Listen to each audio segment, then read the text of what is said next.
제가 청년 때에 많은 사람들이 읽었던 책이 있습니다. 지금까지도 많은 사람들에게 읽혀지고 있는 책인데요. 지글러가 쓴 정상에서 만납시다. 여러분 제목만이라도 들어보셨을 것입니다. 전 세계적으로 수천만 부가 팔려진 성공하기 있어서는 교과서 같은 책입니다. 정상에서 만납시다. 사람들은 우리 인생을 산에 오르는 것이라고 생각을 합니다.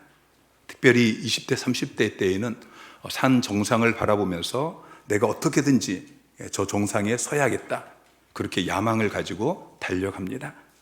그런데 40대가 되고 50대가 되면 인생이 다르게 보이기 시작합니다.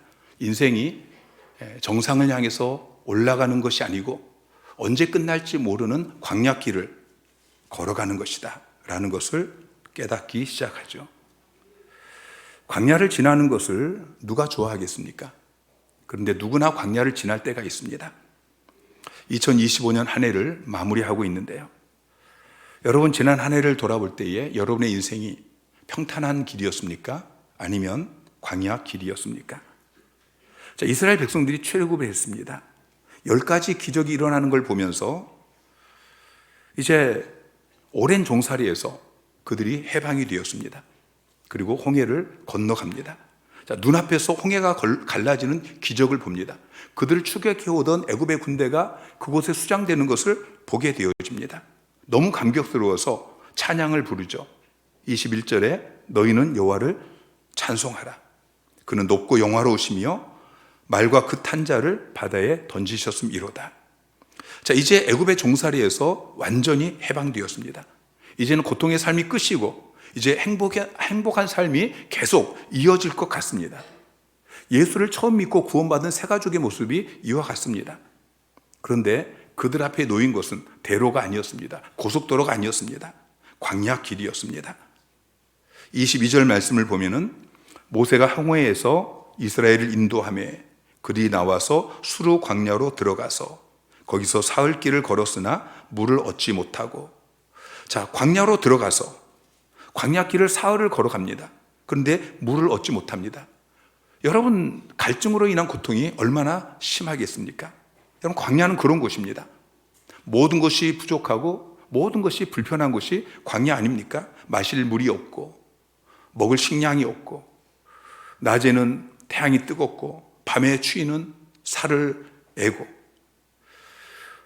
모래 먼지 가득한 그 광야길을 걸어가는 것 자체가 불편하고 힘듭니다. 더군다나 이스라엘 백성들이 사흘 길을 걸어갔는데 마실 물을 찾지 못합니다. 여러분 상상해 보세요. 사흘 길을 물 없이 그러다가 마라라는 오아시스를 만났는데 물을 마시려고 보니까 물이 써서 마실 수가 없는 것입니다. 자, 왜 하나님께서 이스라엘 백성들을 이렇게 고통스러운 광야길로 인도하십니까? 여러분, 우리 인생길도 마찬가지 아닙니까? 우리가 인생길을 살아가다 보면은 원치 않는 광야길을 지나갈 때가 있어요. 재정의 문제가 생기고 건강에 문제가 생기고 사람들과의 관계가 문제가 생기고, 그래서 광야처럼 부족하고 불편하고 견디기 힘든 그런 때가 우리에게 종종 찾아옵니다. 여러분, 지난 한 해 동안 여러분이 걸어온 길이 어떤 광야 길이었습니까? 다들 행복하게 잘 사는 것 같은데, 근데 나만 광야 길을 걸어가는 것처럼 그렇게 느껴지십니까? 그렇지 않습니다. 나만 어렵고 힘든 게 아닙니다. 나만 시련과 고통을 당하는 것이 아닙니다. 누구에게나 문제가 있고 누구에게나 어려움이 있고 누구에게나 시련과 고통이 있는 것입니다. 다들 나름의 광야길을 걸어가고 있는 것이죠. 다윗은 하나님 마음에 맞는 사람이었습니다. 하나님께서 내 마음에 맞는 사람이다 라고 다윗을 이야기했습니다. 그런데 그 다윗조차도 시편을 보면 그는 늘 광야에 있었습니다. 왕으로 기름 부음 받기 전에 소년이었을 때 광야에서 양치는 목동 생활을 했습니다. 기름 부음 받고 나서는 더 심한 광야 생활을 하게 되어집니다. 그때 지은 시가 시편 57편인데요. 자, 시편 57편 1절을 보면은 표제가 그래요. 다윗이 사울을 피하여 굴에 있던 때에 지은 시예요. 하나님이여 내게 은혜를 베푸소서, 내게 은혜를 베푸소서. 내 영혼이 주께로 피하되 주의 날개 그늘 아래서 이 재앙들이 지나가기까지 사울을 피해서 광야 아둘람 굴에 지금 재앙 같은 시간을 보내고 있어요. 13년을 그렇게 광야 생활을 하다가 이제 왕이 됩니다. 이스라엘 나라를 세웁니다. 그럼 이제 왕궁에서 편하게만 있어야 되잖아요.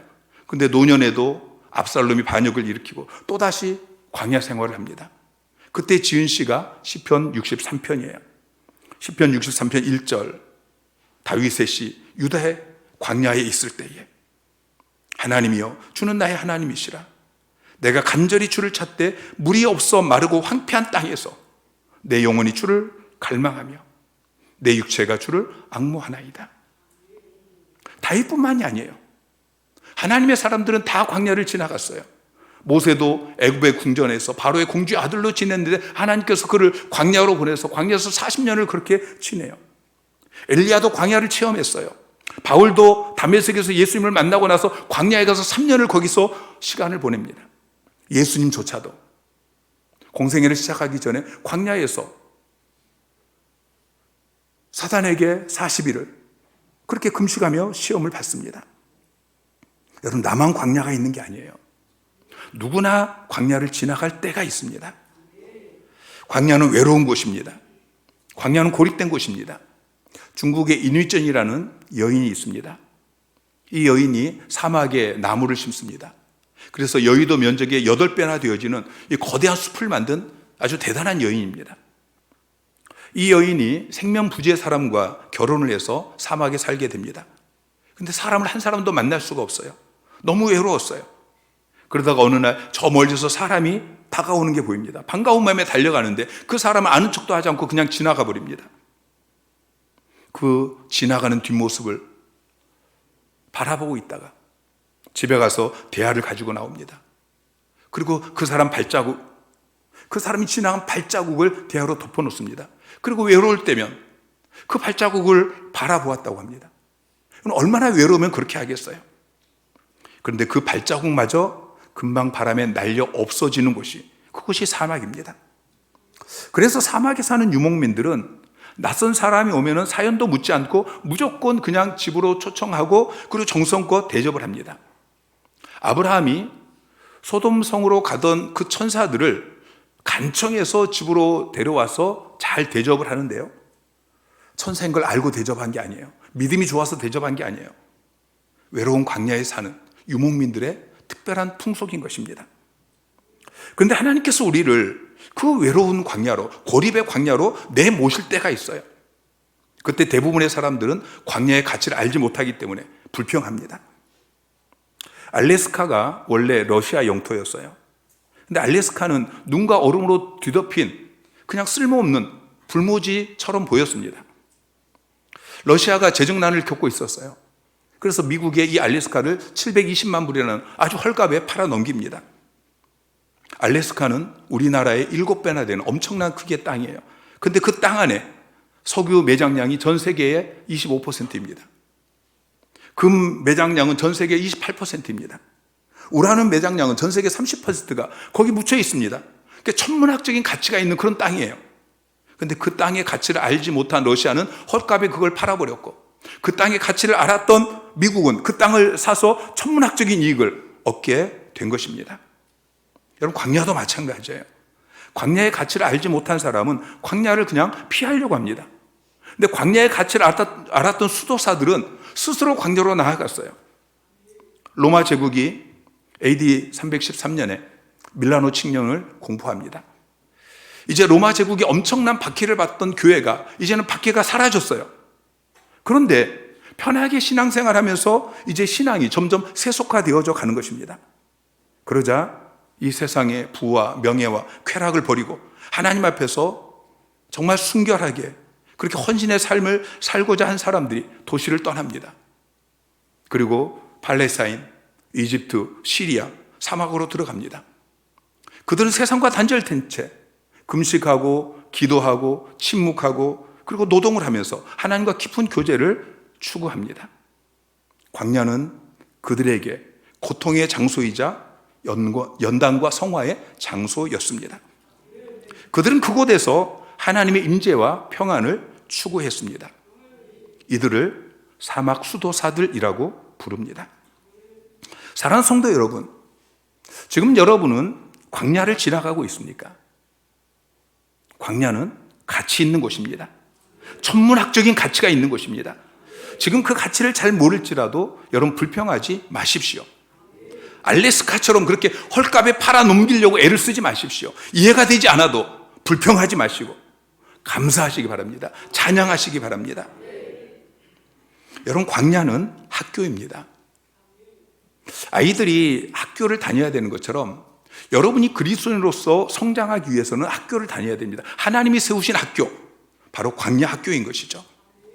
이 광야 학교에서 이스라엘 백성들은 애굽의 노예 근성과 또 물질과 우상에 매였던 옛 삶의 근성을 벗어버리고, 그리고 하나님의 백성으로서 하나님을 의지하고 하나님 말씀에 순종하는 삶을 훈련받습니다. 광야에서 하나님께서 두 가지 과목을 훈련시키시는데, 첫째가 하나님을 의지하는 의존성입니다. 두 번째는 말씀에 순종하는 삶이에요. 의존성과 순종. 첫 번째 과목이 의존성입니다. 광야에는 먹을 것이 없고 마실 물이 없습니다. 내가 열심히 농사를 짓고 우물을 파고 그래서 물과 식량을 구하고 그렇게 살 수 있는 곳이 아닙니다. 이스라엘 백성들이 홍해를 건너서 사흘 길을 걸었는데 물을 얻지 못합니다. 그러다가 사흘 만에 오아시스를 만났는데 물이 써서 마실 수가 없습니다. 자, 이때 이스라엘 백성들이 할 수 있는 반응은 두 가지입니다. 첫째는 불평하고 원망하는 것이고, 두 번째는 하나님께 기도하는 것입니다. 이스라엘 백성도 어떻게 했습니까? 이스라엘 백성은 원망했습니다. 그런데 모세는 원망하는 대신에 하나님께 부르짖어 기도합니다. 하나님 의존한 것입니다. 여러분, 기도가 의존성입니다. 신앙생활을 시작하는 것은 광야길로 들어가는 것입니다. 여러분, 예수 믿고 신앙생활을 시작하면 우리 인생이 갑자기 천국으로 바뀌는 것이 아닙니다. 이 땅에서의 삶은 여전히 광야길처럼 힘듭니다. 예배당은 천국인 것 같은데 예배당 문을 열고 나서는 그 순간부터 우리 앞에 똑같은 길, 여전히 똑같은 길, 어떤 의미에서는 더 힘든 길이 우리 앞에 놓여 있습니다. 그런데 한 가지 바뀐 것이 있습니다. 그것은 이제 나 혼자 그 길을 걷지 않는다는 것입니다. 그 광야길에 하나님이 함께 하십니다. 그 고통 가운데 하나님이 나와 함께 하십니다. 그 고통과 맞서 싸워 이기도록 하나님께서 우리를 도와주십니다. 그분을 의존하시기 바랍니다. 그분과 함께 광야길을 걸어가는 여러분 되시기를 주님의 이름으로 축원합니다. 광야길을 걸어가면서 우리는 수많은 문제들을 만나게 되어집니다. 도시에서 살 때는 경험할 수 없었던 그런 문제들을 만나게 되어집니다. 그 문제를 내가 해결할 수 없습니다.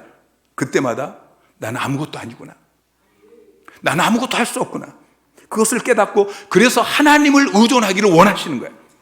그 의존성을 키우게 하시기 위해서 하나님께서 우리를 광야 학교로 내모신다는 것을 기억하시기 바랍니다. 여러분, 하나님을 의존하세요. 25절 말씀을 보면은 모세가 여호와께 부르짖었더니 여호와께서 그에게 한 나무를 가르치시니 그가 물에 던지니 물이 달게 되었더라. 모세가 하나님을 의존하며 부르짖어 기도할 때 써서 마실 수 없었던 그 물이 달게, 마실 수 있게 변화되어집니다. 다윗도 그 아들 압살롬이 반역해서 광야로 도망을 칩니다. 그때 지은 시가 시편 63편인데요. 자, 시편 63편 1절을 보면은 다윗의 시, 유다 광야에 있을 때에 하나님이여 주는 나의 하나님이시라. 내가 간절히 주를 찾되 물이 없어 마르고 황폐한 땅에서 내 영혼이 주를 갈망하며 내 육체가 주를 앙모하나이다. 자, 다윗이 지금 유다 광야에 있습니다. 몸만 유다 광야에 있는 것이 아니죠. 몸도 마음도 지금 기가 막힌 이 광야 같은 그 상황에서 다윗은 하나님을 의존합니다. 근데 하나님을 의존하되 간절히 갈망하고 앙모합니다. 그러자 하나님께서 후세 같은 사람들을 다윗에게 보내시고, 그리고 광야에서 그를 먹이시고 입히시고, 그리고 결국 이 반란이 진압되어지고 왕권이 회복이 되어집니다. 광야에서는 다른 게 없습니다. 하나님을 의존하는 것 말고 다른 게 없습니다. 제가 교회를 개척하고 3년 만에 망해서 창고에 들어갔습니다. 돈도 없고 뭐 사람도 없고 소망도 하나도 없는, 그냥 아무것도 없는 광야입니다. 그러니까 할 수 없이 기도하기 시작했습니다. 제 아내가 밤마다 예배당에 나가서 기도하는데 어느 날 보니까 제가 옆에서 기도하고 있더래요. 밤마다 기도하고 기도원에 가서 기도하고 산에 올라가서 기도하고 금식하며 기도하고 그렇게 하나님을 갈망하며 하나님을 의존하며 그렇게 기도했습니다. 그렇게 기도하니까 하나님께서 역사하기 시작했어요. 망했던 교회가 회복이 되기 시작합니다. 전도가 되어지고 양육이 되어지고 제자가 세워지고 저는 그때 교회가 망했던 것이 너무나 감사합니다. 하나님께서 저를 2, 3년 동안 그 광야 망한 창고 그 안에 그 광야에 저를 가둬 놓았던 것이 저는 너무 감사합니다. 사랑하는 성도 여러분, 지금 광야를 지나가고 계십니까? 그곳은 하나님을 의존하는 것을 배우는 장소입니다. 여러분, 하나님을 의존하시기 바랍니다. 하나님 지금도 살아계시고 역사하십니다. 여러분 정말 믿습니까? 지금도 살아계시고 역사하시는 하나님, 광야에서 나와 함께 하시는 하나님, 그 하나님을 의존할 때 하나님께서 여러분 가운데 임재하시고 역사하십니다. 반드시 여러분을 도와주십니다. 두 번째 과목은 순종입니다. 25절 마지막 부분부터 보면은 그들을 시험하실세 이르시되 너희가 너희 하나님 나 여호와의 말을 들어 순종하고 내가 보기에 의를 행하며 내 계명에 귀를 기울이며 내 모든 규례를 지키면. 자, 그들을 시험하시기 위해서 광야로 모르셨다고 말씀하고 있어요. 무엇을 시험하십니까? 여호와의 말을 들어 순종하는지, 하나님의 모든 규례를 지키는지, 그러니까 순종을 시험하는 것입니다. 자, 신명기 8장 2절 3절 말씀 시작. 내 하나님 여호와께서 이 40년 동안에 내게 광야길을 걷게 하신 것을 기억하라. 이는 너를 낮추시며 너를 시험하사 내 마음이 어떠한지 그 명령을 지키는지 지키지 않는지 알려 하심이라. 너를 낮추시며 너를 줄이게 하시며 또 너도 알지 못하며 내 조상도 알지 못하던 만나를 내게 먹이신 것은 사람이 떡으로만 사는 것이 아니요 여호와의 입에서 나오는 모든 말씀으로 사는 줄을 내가 알게 하려 하심이라. 아멘. 하나님께서 이스라엘 백성을 40년 동안 광야길을 걷게 하신 이유가 무엇이냐? 이는 너를 낮추시며 너를 시험하사, 시험하신대요. 무엇을 시험하십니까? 그 명령을 지키는지 지키지 않는지 이것을 시험하신다고 말씀하고 있어요. 3절부터 보면은 너를 낮추시기도 하고 줄이게도 하시고 또 때로는 만나를 내게 먹이시기도 하고 그 목적이 무엇입니까? 사람이 떡으로 사는 것이 아니다. 하나님의 입에서 나오는 모든 말씀으로 사는 줄을 알게 하기 위해서, 말씀으로 사는 법을 배우게 하기 위해서 지금 광야로 보내셨다고 말씀하고 있어요. 여러분, 광야 학교에서 철저하게 여러분의 생각을 내려놓으시고 여러분 감정 내려놓으시고 여러분 의지 다 내려놓으시고 하나님만 바라고 하나님만 의지하고 그리고 하나님 말씀에 순종하는 그런 훈련을 받으시기 바랍니다. 순종의 반대말은 불순종과 불평입니다. 불순종은 행동이고요, 불평은 태도입니다. 먼저 불평이 나옵니다. 불평의 생각, 불평의 말이 먼저 나오죠. 그리고 그 다음에 행동으로 불순종하게 되어집니다. 여러분, 불평하지 마시기 바랍니다. 다윗이 사울을 피해서 광야 한가운데 아둘람 굴로 도망갑니다.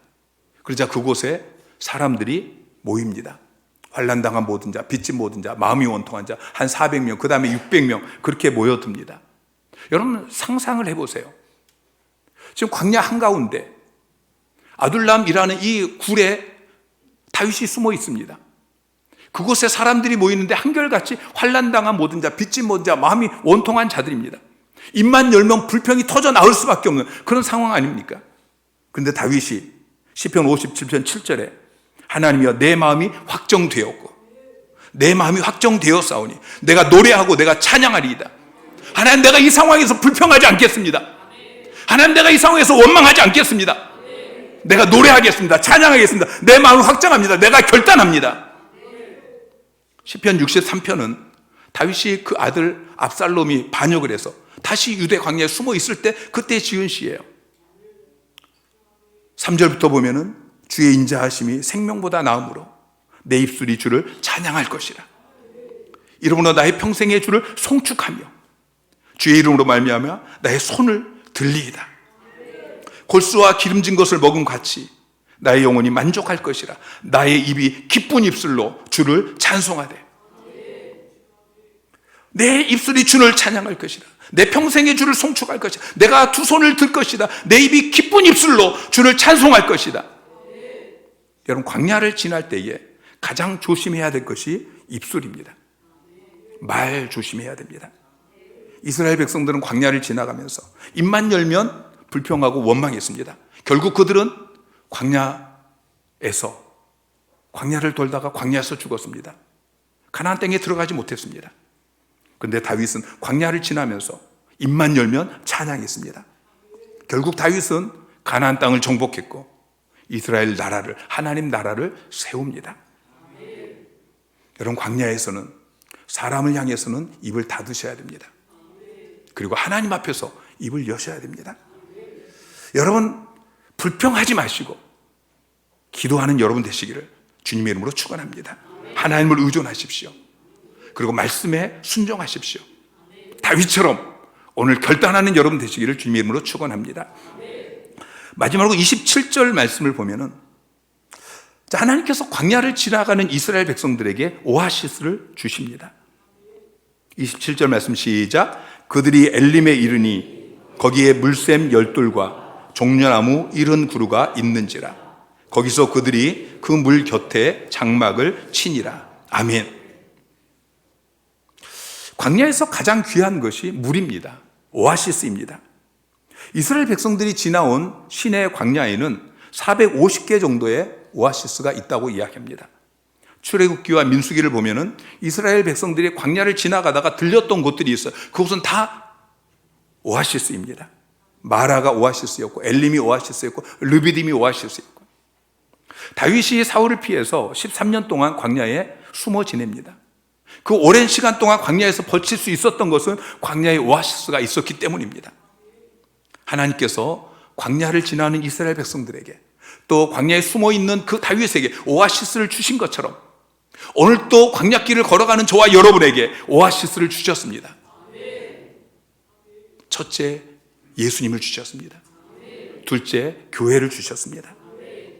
예수님께서 물길로 왔던 사마리아 여인에게 이렇게 말씀하십니다. 자, 요한복음 4장 14절 말씀 시작. 내가 주는 물을 마시는 자는 영원히 목마르지 아니하리니 내가 주는 물은 그 속에서 영생하도록 솟아나는 샘물이 되리라.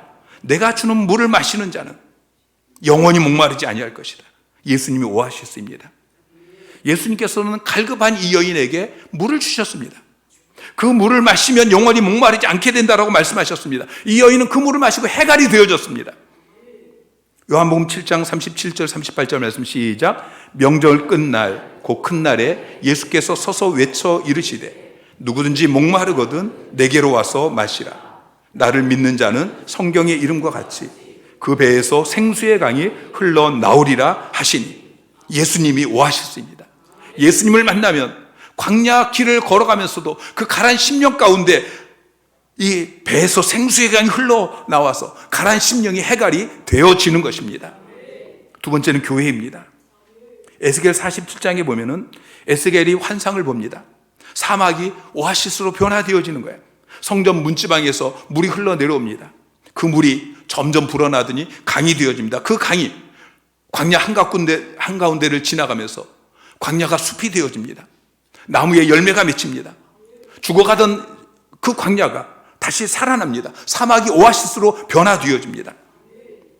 여러분, 교회는 우리가 함께 모여서 예배할 때마다 생수의 강이 흘러 넘치는 곳이 그게 바로 교회입니다.